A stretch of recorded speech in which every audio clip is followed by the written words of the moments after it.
Assalamualaikum warahmatullahi wabarakatuh. Waalaikumsalam warahmatullahi wabarakatuh. Bismillahirrahmanirrahim. Alhamdulillahi rabbil alamin. Wal aqibatu lil muttaqin wala udwana illa 'alal zalimin. Wassalatu wassalamu ala asyrafil anbiya'i wal mursalin Sayyidina wa maulana Muhammadin wa ala alihi wa ashabihi al-mujahidin at-tahirin, amma ba'du. Saudara-saudara kaum muslimin rahimakumullah,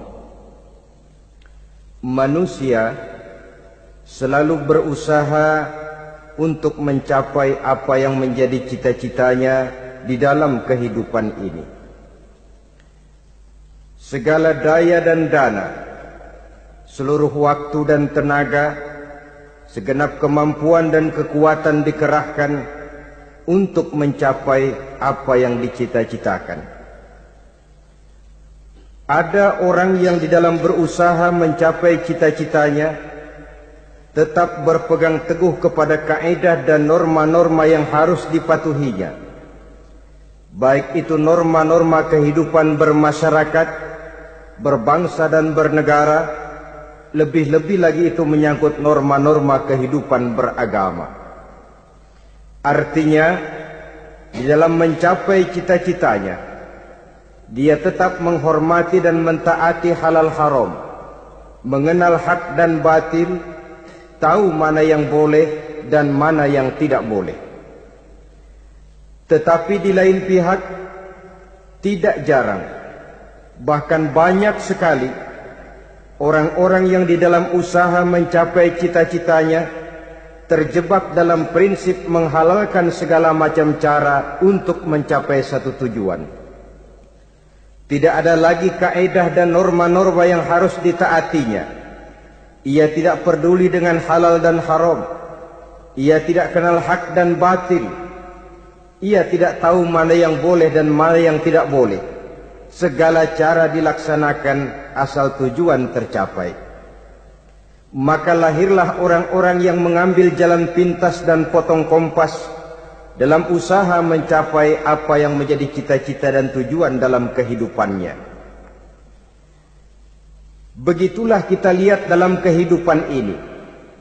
Yang di bawah ingin cepat naik ke atas, sementara yang di atas bertahan tidak mau turun dari tahta dan singgasananya. Maka terjadilah benturan-benturan nilai dan kepentingan. Terbentuklah klik, klan, grup, dan sindikat-sindikat yang menyerupai mafia, di mana nilai objektivitas sudah sangat sulit ditemukan. Yang celakanya lagi, lahirlah budaya jilat-menjilat, upeti, dan lain sebagainya asal tujuan bisa tercapai.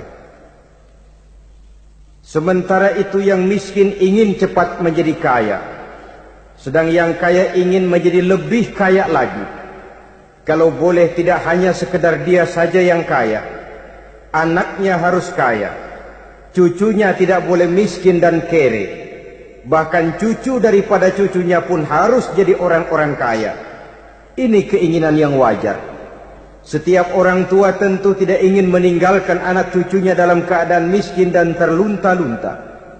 Yang tidak wajar, kalau keinginan itu membuat orang lalu menghalalkan segala macam cara, menyalahgunakan fasilitas yang dimilikinya, apalagi kalau dia berada dalam satu posisi di mana seharusnya dia memberikan contoh dan keteladanan. Maka akibatnya timbullah krisis wibawa, yang dari krisis wibawa ini mengendorlah disiplin. Sesungguhnya orang lalai, orang tidak mau berdisiplin karena di mukanya, di matanya, dalam pandangannya tidak ada lagi orang yang dianggapnya berwibawa.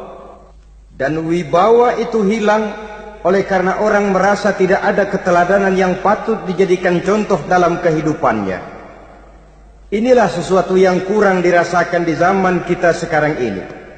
bukan kurangnya teori, bukan kurangnya segala macam kaedah dan dalil, tetapi yang kita rasakan sekarang ini kurangnya contoh dan keteladanan dari orang-orang yang seharusnya memberikan contoh dan keteladanan itu.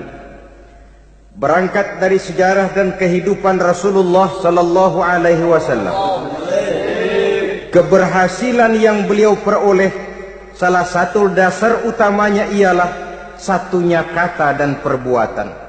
Tidak bermental ganda, tidak bermain minyak di atas air, tidak menggunting dalam lipatan. Lidahnya adalah hatinya, ucapannya adalah perbuatannya, dan apa yang beliau ajarkan kepada orang lain, beliaulah pelaksana pertamanya. Saudara-saudara kaum muslimin rahimakumullah. Sementara itu pada sisi lain, yang miskin ingin cepat menjadi kaya, maka ia terjebak dalam prinsip tujuan menghalalkan cara apapun saja dilaksanakan asal dia bisa segera menjadi kaya.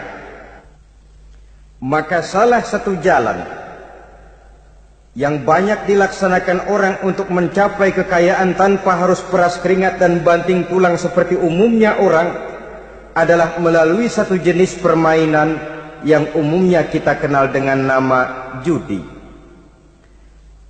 Ada dua bentuk dan pola daripada judi. Walaupun seiring dengan kemajuan ilmu pengetahuan dan teknologi canggih, peradaban manusia semakin tinggi, maka jenis macam judi yang dimainkan oleh manusia ikut-ikut menjadi canggih. Tetapi pada umumnya ada dua jenis macam judi itu. Pertama, ada judi yang dilakukan secara langsung, dalam arti seorang petaruh berhadapan dengan bandar atau orang berhadapan dengan orang. Dari judi yang dilaksanakan secara langsung ini, efek negatif yang segera bisa kita lihat dengan nyata. Pertama, timbulnya rasa dendam dan permusuhan. Walaupun orang nampak duduk berhadap-hadapan, walaupun kelihatannya mereka tertawa satu sama lain, tapi yakinlah itu cuma sekedar kulit saja. Pikiran yang ada dalam benak tiap-tiap orang yang terlibat dalam perjudian tidak lain ialah bagaimana saya bisa mengalahkan lawan main saya. Akibatnya tentu bisa kita pastikan, akan timbullah dendam dan permusuhan bagi yang kalah, akan timbullah rasa sombong dan menganggap remeh orang lain bagi yang menang. Yang kedua, lalainya orang kepada apa yang menjadi tanggung jawab dan kewajibannya. Orang bisa lupa kepada anak dan istri. Kalau kepada anak dan istri saja sudah bisa lupa, apalagi kepada yang lain, sebab anak dan istri memang merupakan bagian daripada kehidupan kita. Konon lagi saudara, konon lagi keluarga yang lain, anak istri saja bisa terlupakan oleh penyakit dan permainan yang bernama judi ini. Yang ketiga, hilangnya rasa sayang kepada harta. Harta yang didapatnya dengan peras keringat dan banting tulang. Mungkin pergi pagi dan pulang sore. Setibanya dia di meja judi, apalagi uang tadi sudah bertukar dengan dalam bentuk koin, maka rasa sayang kepada harta itu tidak akan pernah ada lagi. Tetapi saudara-saudara, bagaimanapun juga, judi dalam artian langsung semacam ini hanya melibatkan orang-orang tertentu. Artinya selektif. Ada judi yang lebih berbahaya daripada jenis ini, perjudian massal. Taruhlah roulette dan kasino itu judi. Tetapi judi jenis roulette dan kasino ini bahayanya hanya untuk orang-orang tertentu yang memang sudah mapan, kelompok elit. Masa iya bocah angon di kampung main roulette? Apa iya yang tinggal di pinggir kali kenal kasino? Ya entahlah kalau kasino Prambos ya. Dari judi massal semacam ini lahirlah penyakit yang dinamakan tulul amal. Tulul amal, orang yang terlalu panjang angan-angan. Bukan tidak boleh orang bercita-cita, sebab cita-cita itu perlu. Katanya manusia tidak makan masih bisa hidup 1 bulan lebih. Manusia tidak minum masih bisa hidup 3 hari lebih. Tapi manusia tidak punya cita-cita, 1 jam pun dia tidak akan bisa hidup. Karena faktor yang membuat kita bergairah menghadapi kehidupan, faktor yang mendorong kita untuk tetap berusaha dan tegar menghadapi resiko, karena adanya cita-cita di dalam kehidupan kita. Tetapi cita-cita tanpa direalisir dengan usaha, cita-cita yang tidak berangkat dari kemampuan yang ada, pada akhirnya hanya akan merupakan cita-cita yang mengawang, tidak akan terwujud dalam kenyataan, dan akan membentuk manusia menjadi orang yang tulul amal, panjang angan-angan, terlalu muluk keinginan, tidak berangkat dari kemampuan dan kesanggupan yang ada pada dirinya sendiri. Maka penyakit inilah yang telah menghasilkan dan melahirkan penghayal-penghayal kelas berat, tukang-tukang ngelamun kelas tinggi yang hidup di angkasa luar. Dan sejarah belum pernah mencatat ada orang menjadi kaya karena judi, itu belum pernah. Saudara lihat saja orang kaya yang namanya Adnan Khashoggi, orang kaya yang namanya Henry Ford, orang kaya yang namanya Aristotle Onassis, orang kaya yang namanya David Rockefeller. Itu seluruhnya menjadi kaya bukan karena mereka terlibat dalam perjudian, tapi karena kerja keras, peras keringat, banting tulang. Dan itu dimulai sejak mereka masih remaja. Sehingga memang ada pepatah, ini baik sekali saya kira. Berpikirlah kamu di waktu pagi, bekerjalah kamu di waktu siang, makanlah di waktu sore, dan tidurlah di waktu malam. Berpikir di waktu pagi artinya belajar di kala muda. Bekerjalah di waktu siang artinya amalkan ilmu itu kalau sudah dewasa. Makanlah di waktu sore, hari tua nanti tinggal menikmati hasilnya. Tidurlah di waktu malam, maksudnya kalau mati, matilah dengan tenang. Logikanya berkaitan. Kalau pagi kita tidak mau berpikir, nanti siang kita tidak akan bisa bekerja. Kalau siang kita tidak mau bekerja, nanti sore makan apa? Kalau sore kita tidak makan, alamat malam tidak bisa tidur. Itu logika. Kalau di kala remaja dan muda kita hanya santai saja, maka hari dewasa kita akan menghadapi hidup ini dengan penuh kebingungan.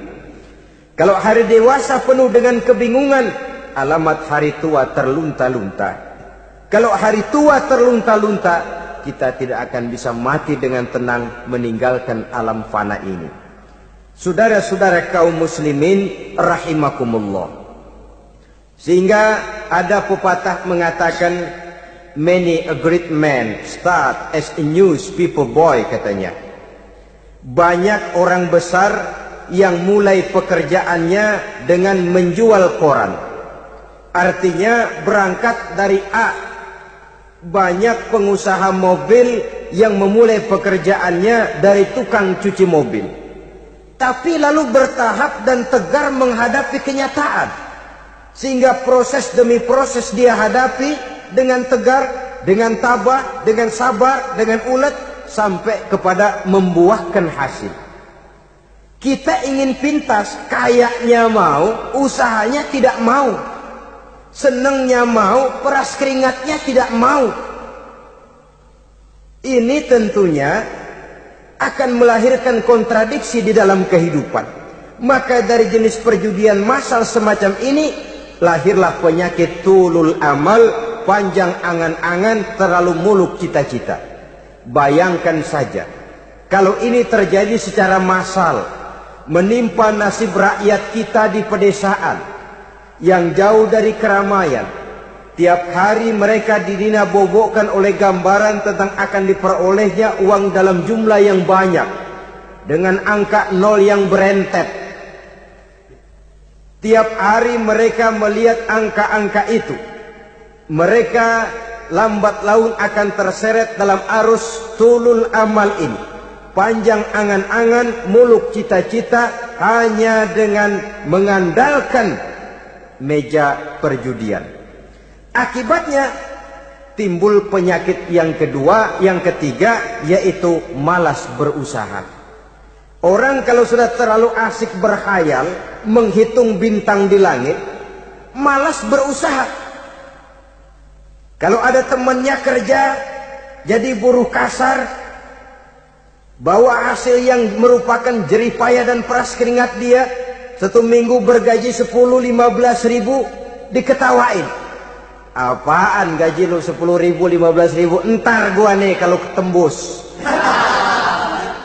100 juta, entar. Yang 10 ribu dan 15 ribu keringat orang itu dihina, itu dicela. Tetapi dia selalu menghitung, entar nih gua. Entarnya, wallahu a'lam. Saudara hadirin yang saya muliakan, timbullah sikap malas. Padahal di tengah negara sedang membangun di berbagai bidang kehidupan. Maka sifat malas ini merupakan musuh kita. Baik mengejar kemiskinan, baik mengejar kebodohan dan keterbelakangan kita di sektor-sektor lainnya.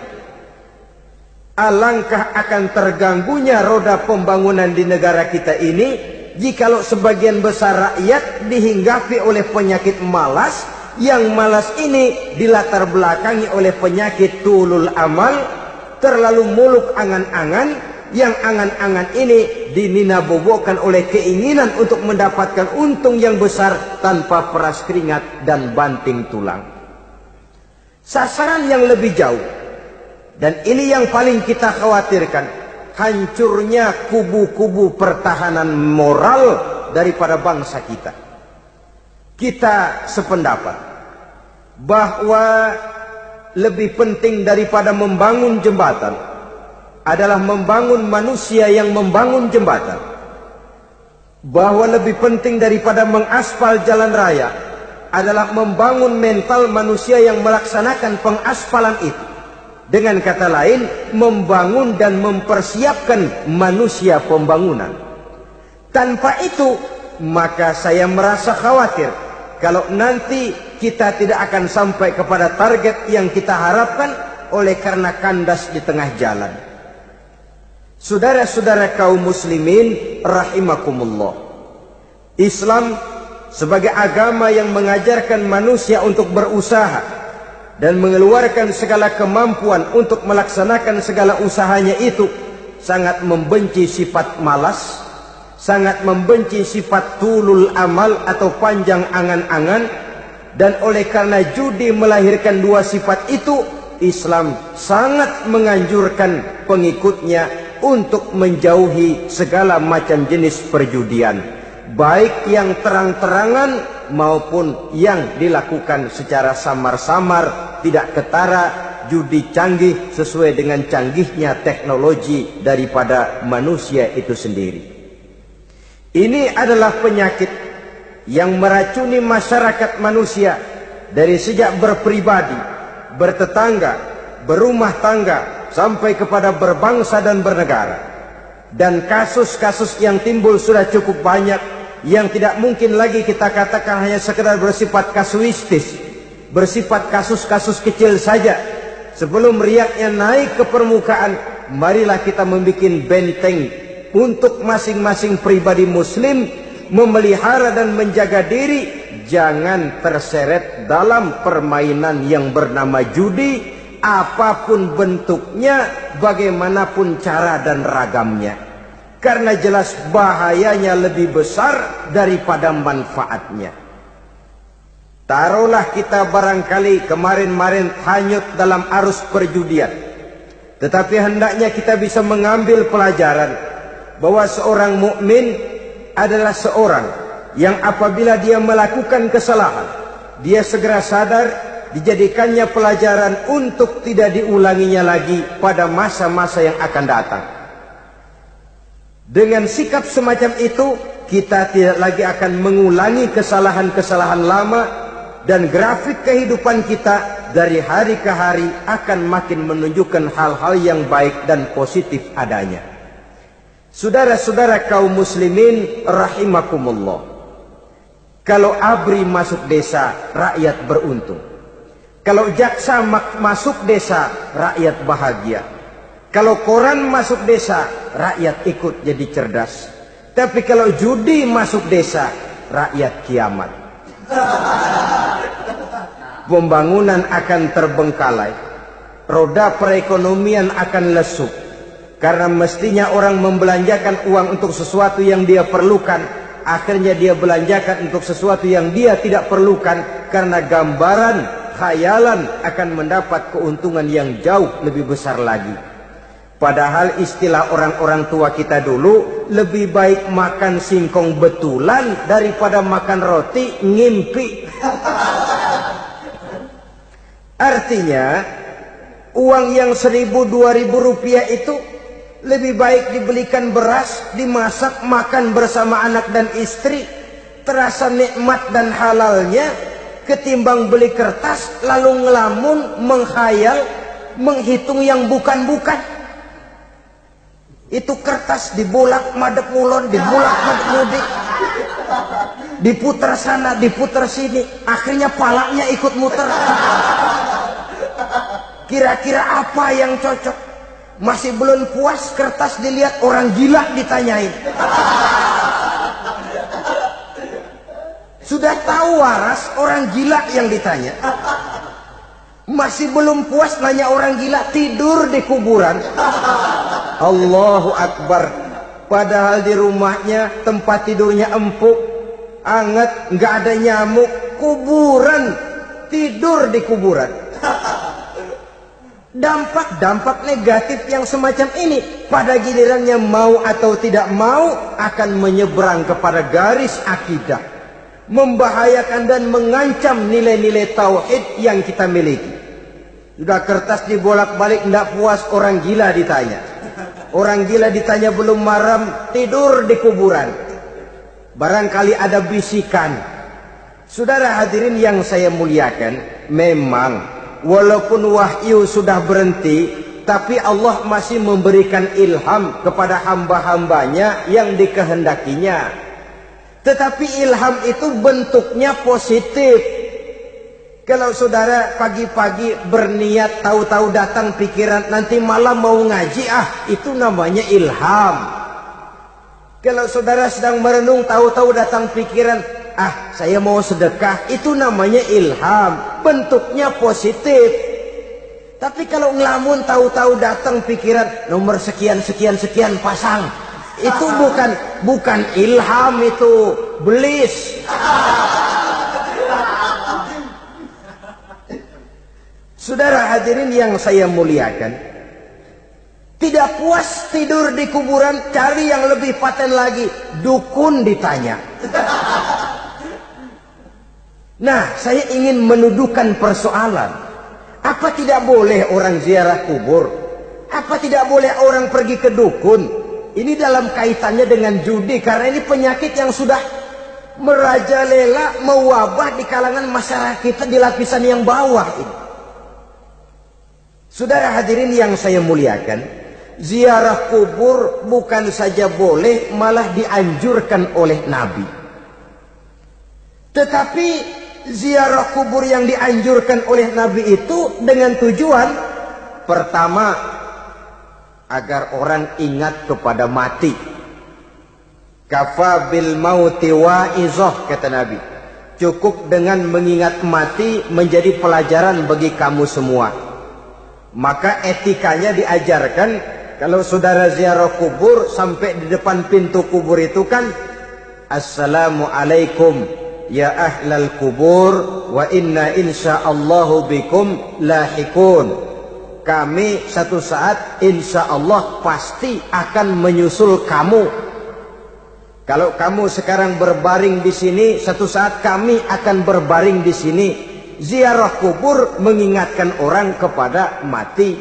Orang yang ingat kepada mati, gaya hidupnya lain dengan orang yang tidak ingat mati. Nah, orang kalau nggak ingat mati, gaya hidupnya nggak terkontrol. Kalau dia berkuasa, Fir'aun. itu nggak ingat mati. Kalau dia kaya, korun. Sudah gambarannya nggak merupakan gambaran-gambaran yang baik. Orang yang ingat mati, dia berkuasa, dia berlaku adil. Suatu saat saya akan mati dan ini akan dimintakan pertanggunganjawab. Orang kaya ingat mati, dia akan jadi pemurah. Kenapa? Kalau saya diberikan ilmu, pertanyaan akhirat cuma satu, ilmumu kau amalkan untuk apa? Kalau saya diberikan umur panjang, pertanyaan akhirat cuma satu, umurmu kau habiskan di mana? Tapi jikalau saya diberikan harta, pertanyaan akhirat ada dua. Hartamu kau dapat dari mana, kau belanjakan kemana? Depannya ditanya, belakangnya ditanya. Dapat dari mana, dibelanjain kemana? Sebab dua-duanya berkaitan dengan kegiatan. Kadang-kadang dapatnya dari jalan yang baik, tapi keluarnya ke tempat yang tidak baik, itu pun tidak betul. Atau dapatnya dari yang tidak baik, tapi dibelanjakan untuk yang baik, itu pun tidak bisa diterima. Oleh karenanya, dengan mengingat mati, gaya hidup seseorang jadi terkontrol karenanya. Yang kedua, dianjurkan kita untuk berziarah kubur itu mendoakan orang-orang yang sudah meninggal. Mal mayyitu fi qabrihi illa kal gharikil mutaghawis, kata Nabi. Orang yang sudah meninggal itu di alam barzakhnya adalah seperti orang yang tenggelam di lautan, menunggu doa dari keluarganya yang masih hidup. Apakah itu anaknya, kemenakannya, cucunya, dan lain sebagainya. Adapun yang kalau kita ziarahi itu kuburnya orang-orang yang kita tahu merupakan orang soleh, orang yang berjiwa bersih, yang kita kenal ketakwaannya kepada Allah Subhanahu wa Ta'ala, tidak ada salahnya kita bertabarruk, asal jangan dengan satu keyakinan bahwa dia secara mandiri bisa mendoakan kita. Dia hanya bisa melakukan itu hanya dengan izin Allah. Nah, umumnya orang kalau sudah ziarah ke kubur-kubur keramat itu, Allahnya kelupaan. Itu yang dikhawatirkan merusak dan mengganggu akidah. Sehingga di awal-awal perkembangan Islam, Nabi pernah melarang orang ziarah kubur itu. Ini bisa kita simak dari hadis, kuntu nahaitukum an ziyaratil qabri fazuruha.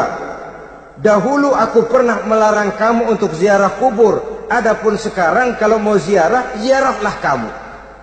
Kata-kata dulu aku pernah melarang kamu, itu menggambarkan bahwa pada permulaan perkembangan Islam, nilai keimanan para sahabat masih rapuh, masih lemah, masih memerlukan pembinaan. Sehingga kalau mereka sering ke kubur, dikhawatirkan mereka minta kepada kubur. Nah, tetapi tatkala nilai keimanannya sudah mapan, sudah kuat, kata Rasul, fazuruha. Adapun sekarang kalau mau pergi berziarah, ziarahlah kamu. Saudara hadirin yang saya muliakan, jadi jangan melupakan Allah. Saya bisa saja berkata, kalau saya misalnya pakai cincin, lalu saya bilang, saya sejak pakai cincin ini, jangan anak gadis, nenek-nenek ngelihat saya lemes. Atau sejak pakai cincin ini, dagangan laris bener. Cincin itu yang menggelincirkan akidah. Untuk tidak tergelincir, orang harus tidak melupakan Allah.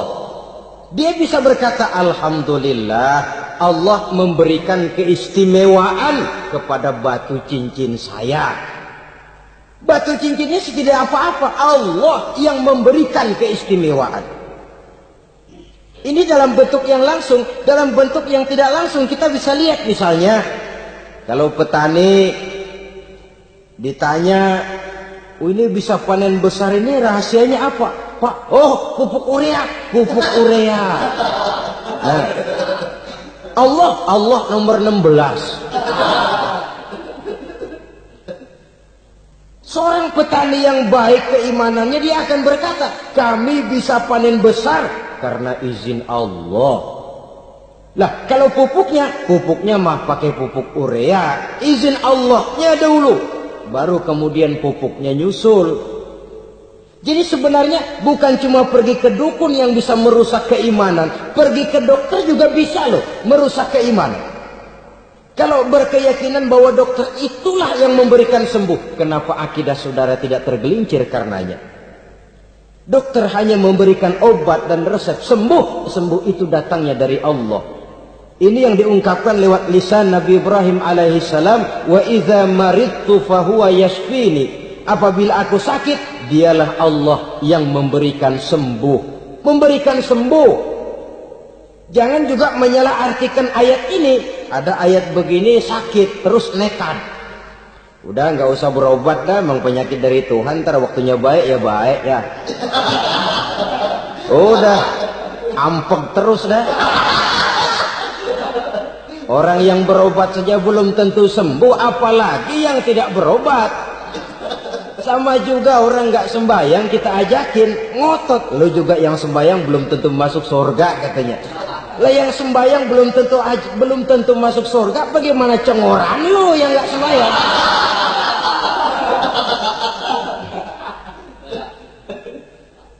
Saudara hadirin yang saya muliakan, kaum muslimin yang berbahagia. Jadi dengan demikian, maka jangan menghilangkan Allah.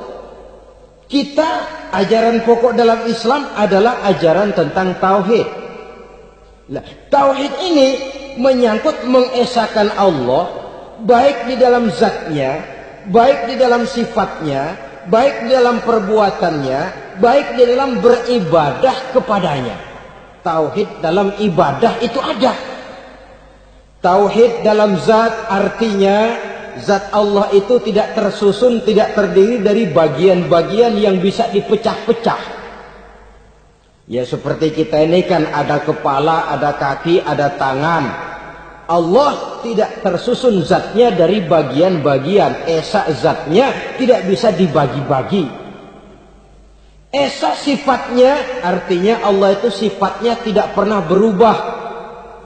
Sejak dahulu sampai sekarang Allah itu cinta kepada orang beriman yang melakukan kebaikan. Dan Allah benci kepada orang kufur yang melakukan kejahatan. Mustahil satu saat Allah berubah. Orang kufur yang berbuat kejahatan didemenin, orang mukmin yang berbuat kebaikan dikeselin. Misalnya tahun 2000 Tuhan giliran jengkel sama orang mukmin. Itu mustahil, dia esa di dalam sifatnya. Lain dengan sifat kita manusia, sifat kita ini kan relatif. Ada saatnya kita senang, lain saat yang kita senang betul kita caci maki. Hari ini kita caci maki, besok kita puji. Lihat teman kaya, habis kita omongin. Boleh jadi dia kaya, kenapa? Dukunnya 36. Begitu kita habis caci maki begitu, dia datang ngasih duit sama kita. Cacian itu bisa berubah menjadi pujian. Lu ya emang bukan main dah. Sifat kita itu relatif, bisa terpengaruh oleh situasi dan kondisi. Saudara hadirin yang saya hormati, kaum muslimin yang berbahagia, Allah juga esa di dalam perbuatannya. Artinya di dalam menciptakan apapun yang akan diciptakan oleh Allah, di dalam melakukan apapun yang akan dilakukan oleh Allah, tidak terikat kepada faktor lain, tidak memerlukan bantuan lain. Dia adalah mutlak. Nah, kemudian kita mengesahkan Allah dalam zatnya, mengesahkan Allah dalam sifatnya, mengesahkan Allah dalam perbuatannya. Belum tentu berarti kita mengesahkan Allah dalam ibadahnya. Sebab banyak orang yang yakin betul Allah itu esa, teguh dengan pendiriannya. Tuhan lu siapa? Allah. Allah bagaimana? Esa. Bagaimana kalau dua? Kagak. Tiga? Enggak. Mantap. Soal tahlil paten. Tapi dalam ibadah kadang-kadang dia tidak mentauhidkan Allah. Ini makna wa ma umiru illa liya'budullaha mukhlisin. Kami tidak memerintahkan kepadamu kecuali untuk beribadah kepadaku, kata Allah, dengan ikhlas. Beribadah kepada Allah dengan ikhlas itu artinya apa? Beribadah hanya untuk Allah saja. Nah, kalau hanya untuk Allah saja, lalu kita minta berdoa di depan kuburan orang yang soleh, apa syirik? Tidak syirik. Kalau kita berkeyakinan bahwa orang tempat kita memanjatkan doa itu hanya bisa mendoakan kita dengan izin Allah. Dia sendiri tidak punya kekuasaan apa-apa. Tanpa izin Allah, dia tidak bisa berbuat apa-apa. Itu tidak menyebabkan orang menjadi syirik. Sama saja dengan kalau saya berkata tadi, alhamdulillah Allah telah memberikan keistimewaan kepada batu cincin saya. Apa salahnya Allah memberikan keistimewaan kepada benda-benda mati? Allah memberikan keistimewaan kepada Hajar Aswad, benda mati. Allah memberikan keistimewaan kepada Masjidil Haram, benda mati. Allah memberikan keistimewaan kepada Ka'bah, benda mati. Orang tawaf keliling Ka'bah, sembahyang di Masjidil Haram, sujud menghadap kepada Ka'bah. Apakah jadi syirik? Tidak. Kita tidak menyembah Ka'bahnya, kita menyembah yang punya Ka'bah itu. Nah, di sini kita lihat bahwa fungsi Ka'bah hanya merupakan wasilah. Tapi kalau Allahnya kita hilangkan, jadilah kita penyembah batu. Hanya saja batu itu berbentuk 4 bernama Ka'bah. Sa'i, orang yang melaksanakan haji, lari-lari antara Safa dan Marwah, amalan apa itu? Seakan-akan kita menghormati bukit-bukit, gunung-gunung. Tapi bukan itu yang kita tuju dalam pelaksanaan sa'i itu. Yang kita tuju adalah ini perintah Allah. Allahnya yang diutamakan. Maka hal semacam ini tidak menyebabkan orang menjadi syirik dan tergelincir dari tauhid. Tapi kalau ziarah kubur dengan niat cari buntutan, cari nomor yang cocok, ini niatnya saja sudah salah. Nah, kalau berangkat dengan niat yang salah, sampai di sana saya yakin, seyakin-yakinnya amalannya pasti salah. Lah, kubur yang diziarahin bukan kubur orang soleh. Ya mana ada orang soleh ngasih kode buntut. Ada juga orang salah, bukan orang soleh itu. Kadang-kadang dia nggak tahu kuburan siapa, nongkrong aja di situ. Memang sulit, saudara-saudara. Mental ya, namanya mental. Kalau memang mental sudah mental judi, apa saja bisa dijudiin. Jadi orang nggak perlu sebenarnya pemerintah terlalu gini, nggak usah. Kembali saja kepada mental. Kalau mental memang sudah mental judi, apaan aja bisa dijudiin. Pulang tengah malam nabrak babi, babi yang keluar nih.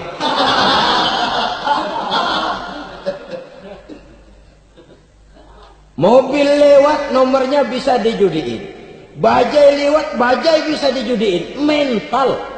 Kalau memang mental sudah mental judi, apapun saja bisa dijudikan.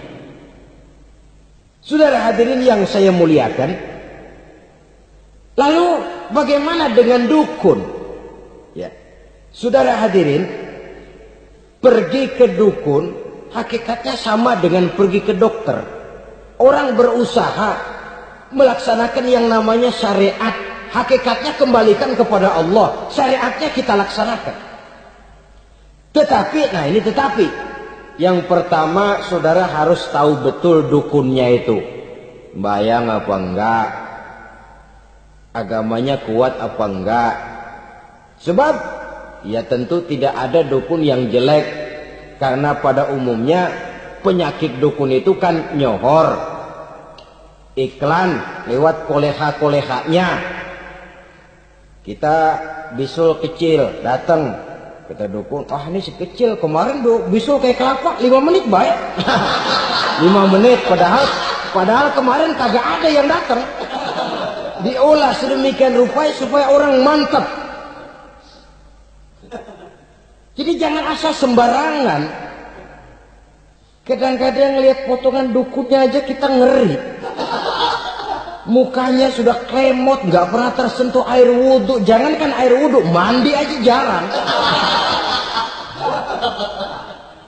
Yang kayak begini yang dipegang mati-matian, yang dipercayai habis-habisan, akan kita kemanakan tauhid kita ini?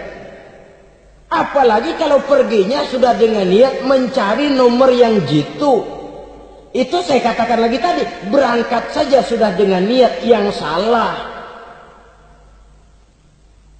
Orang berusaha silakan.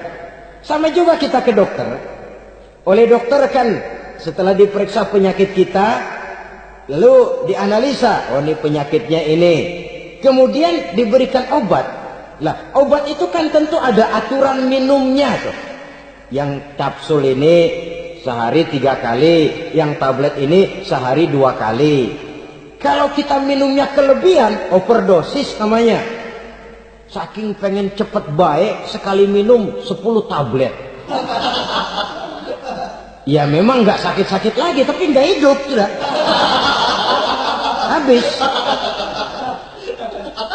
Kita pun dalam melaksanakan amalan hidup beragama begitu. Sudah datang kepada kiai, orang-orang soleh, meminta amalan, wiridan. Itu jangan sampai overdosis. Tidak sesuai dengan kemampuan pribadi. Wong masih SD sudah minta matematika kelas SMP, celeng. Baru SMP sudah minta diajarkan filsafat kelas perguruan tinggi, semaput. Kenapa? Daya tampungnya nggak kuat. Emang ukuran secangkir, minta di sini seember, ya luber. Lebihnya nggak cukup. Kenapa? Yang diberikan, yang diamalkan tidak sesuai dengan makomnya, tidak sesuai dengan kemampuan yang ada pada dirinya. Saudara hadirin yang saya muliakan, akhirnya apa? Mencelakakan dirinya sendiri. Ngawur. Baru sembahyang seminggu udah ngaku ketemu malaikat. Sembahyang ditemenin malaikat lah, sembahyang baru seminggu mulai. Itu malaikat iseng amat. Ya walaupun kalau Allah izinkan tidak mustahil, tapi kan tidak logik. Orang yang melaksanakan ibadah puluhan tahun memerlukan riyadhah dan latihan, khusyuk dan tawadhu, penuh tazallul, merendahkan diri di hadapan Allah, belum tentu mendapat karunia yang semacam itu. Saudara hadirin yang saya muliakan, jadi dengan kata lain, yang pertama lihatlah dulu kualitas dukun yang akan saudara datangi itu. Ini kualitas black apa kualitas white, aspal apa cat putih, sehingga jangan sampai kita salah pilih. Sebab biasanya orang kalau sudah hanyut di kali, rumput pun dia pegangin.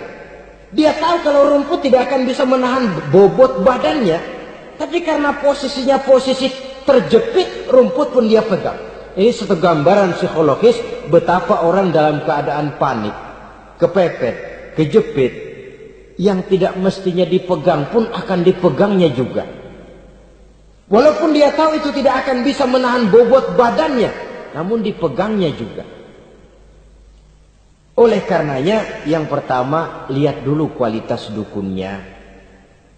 Yang kedua, saudara-saudara, jangan berkeyakinan bahwa dukun itulah yang memberikan permintaan saudara.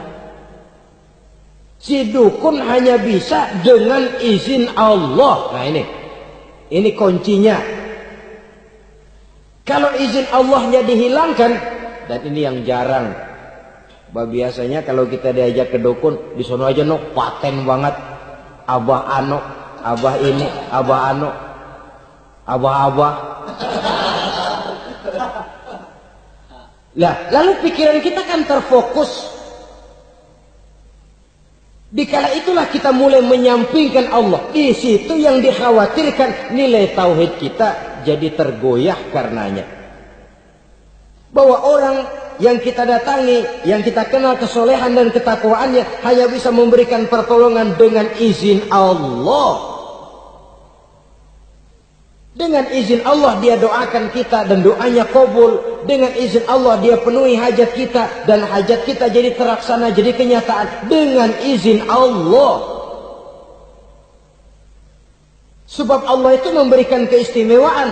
Ada waktu istimewa, ada tempat istimewa, ada jam istimewa.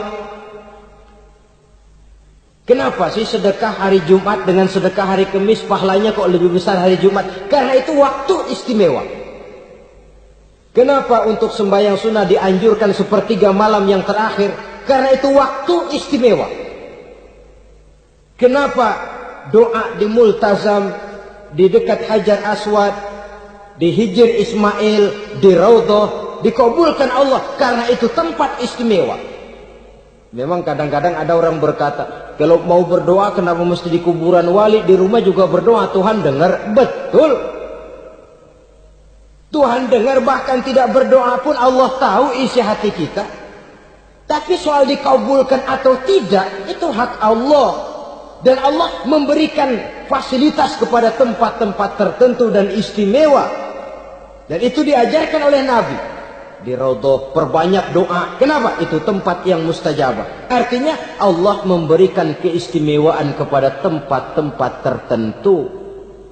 Dalam konteksnya dengan ini, makom para aulia, para wali, para ulama soleh, tidak ada salahnya kita berdoa di sana, bertawassul, bukan meminta kepada si kiai, bukan meminta kepada si ulama, bukan meminta kepada si wali, meminta kepada Allah melalui tempat yang orangnya kita yakin dekat dengan Allah. Walaupun Allah tidak memerlukan perantara, itu jelas. Allah tidak memerlukan calo, memang. Tapi Allah menyediakan waktu dan tempat-tempat istimewa. Itu harus kita manfaatkan untuk mendekatkan diri dan berdoa kepadanya. Saudara-saudara kaum muslimin rahimakumullah. Saya kembali dalam konteksnya dengan dukun yang akhir-akhir ini jadi populer karena merajalelanya judi sampai kepada desa-desa. Pedesaan-pedesaan terpencil yang akibatnya menjauhkan orang dari nilai tauhid. Padahal benar kalau orang berkata kadzabal munajjimun walau sodaku, tukang-tukang ramal itu bohong walaupun benar. Kalaupun betul, kebetulan. Itu maksudnya bohong walaupun betul, betulnya betul kebetulan. Maka para remaja itu biasanya gemar kepada membaca bintang Anda minggu ini, kan begitu toh? Nah, apa Aries, apa Virgo, apa Leo dan sebagainya, dan itu memang menarik untuk dibaca. Rezeki sebelah kulon, asmara anget. Saudara hadirin, hal yang semacam ini boleh saja untuk dibaca, tapi tidak untuk diyakini kebenarannya. Boleh saja untuk dibaca, tapi tidak untuk diyakini kebenarannya. Karena meyakini kebenarannya sama saja dengan mendahului Allah. Dan itu bisa menggelincirkan nilai-nilai tauhid kita. Tauhid dalam ibadah saya katakan tadi, menyembah hanya kepada Allah. Bermohon hanya kepada Allah dengan menggunakan fasilitas-fasilitas yang disediakan oleh Allah, baik berupa waktu maupun tempat-tempat tertentu. Dan orang-orang, kalau waktu dan tempat saja ada yang diberikan keistimewaan oleh Allah, padahal tempat itu benda mati, apalagi manusia yang merupakan makhluk hidup. Saudara hadirin yang saya muliakan, saudara-saudara kaum muslimin yang berbahagia, sehingga dengan demikian kita tetap menjaga nilai-nilai akidah. Dan dengan ini syariat kita laksanakan tanpa membuang hakikat. Sebab hakikat tanpa syariat itu kosong. Syariat tanpa hakikat juga tidak ada tujuan. Yang penting hati bersih, nggak sembahyang nggak apa-apa. Mana bisa begitu, Mas? Kalau memang hati bersih nggak usah sembahyang nggak apa-apa. Nabi Muhammad dulu berhenti dong sembahyang. Sebab beliau orang yang hatinya paling bersih. Nah, orang yang hatinya paling bersih saja sembahyang yang nggak berhenti, masa kita lalu mau berhenti? Yang penting kan kita bisa dekat dengan Allah melalui perasaan, banyak-banyak ingat. Apa itu sembahyang? Macam-macam itu hakikat saja tanpa syariat ia tidak bisa. Syariat saja tanpa hakikat juga gerak lahir yang tanpa roh namanya. Kita melakukan sholat tapi kita tidak tahu untuk apa kita sholat dan kenapa kita sholat dan siapa yang kita sembah di dalam kita sholat. Sehingga dengan demikian keduanya tidak bisa terpisahkan satu sama lain. Seperti halnya kulit dan isi. Barangkali pernah saya ingatkan, kulit penting, isi pun juga penting. Hakikat penting, syariat juga penting. Dan kita jangan salah mengartikan terjebak dalam ucapan-ucapan yang masih memerlukan penafsiran. Sehingga lalu kita cenderung mendiskreditkan dan menjelekkan para wali. Misalnya, ada ucapannya Syekh Abdul Qadir Jailani yang berkata begini. Barang siapa yang masuk ke rumahku, lalu ia memakan makananku, maka ia akan masuk surga. Ini kalau ucapan ini dipahami secara apa adanya, ya jelas orang bisa tergelincir. Tapi kalau ditafsirkan secara betul, siapa yang masuk ke dalam rumahku? Di mana rumah Syekh Abdul Qadir? Di mana umumnya rumah para wali? Di masjid. Jadi siapa yang masuk ke dalam rumahku? Masjid. Lah kalau sudah di dalam masjid, makanannya apa? Getuk. Tentu saja tidak. Kalau sudah di masjid itu ya makanannya ya wirid, zikir, tahajud, baca Quran, paling kurang iktikaf. Jadi siapa yang masuk ke masjid lalu dia sujud, wirid, zikir, ya jelas saja surga. Jangan membaca ucapan ini lantas rame-rame nyari bekas rumah Syekh Abdul Qadir. Rame-rame masuk ya rumah kecil.